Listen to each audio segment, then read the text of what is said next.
not the way forward.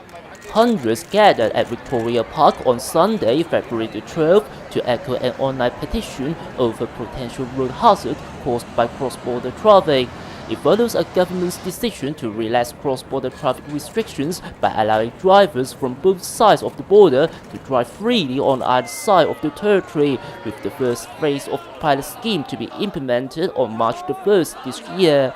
But the pilot scheme has caused fury among road users in Hong Kong.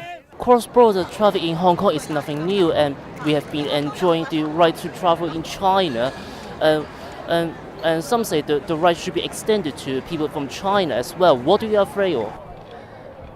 Personally, I would say no, because the traffic, the driving, first thing you need to consider is a driver in China, their driving attitude, which is make me so scared, and this is one thing. The second thing is the design of the road is so different to Hong Kong.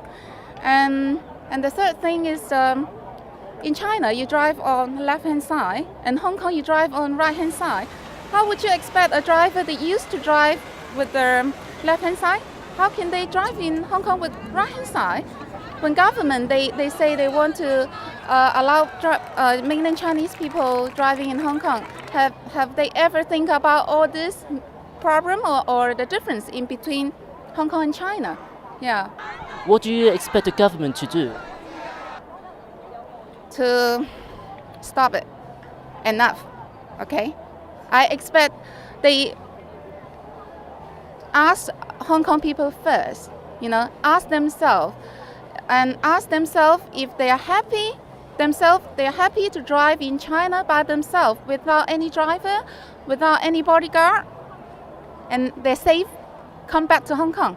This Hong Kong residents from Canada, which is a left-hand drive nation like China, also shares the same view with the locals.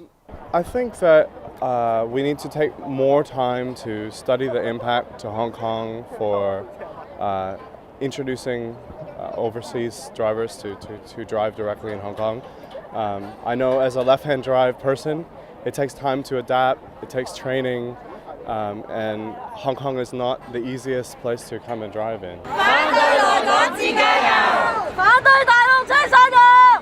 The government insists that only a small number of vehicles from Hong Kong will take part into the first phase of the pilot scheme, and the government has no plans to kick off the second phase of the scheme at the moment.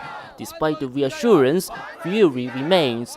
Indeed, there have been a number of demonstrations related to people from China this year, from the right to shoot, to the influx of pregnant women from China giving birth in Hong Kong, and now cross-border traffic. Like the previous demonstrations, today's rally has once again illustrated the ideological divide between Hong Kong and China.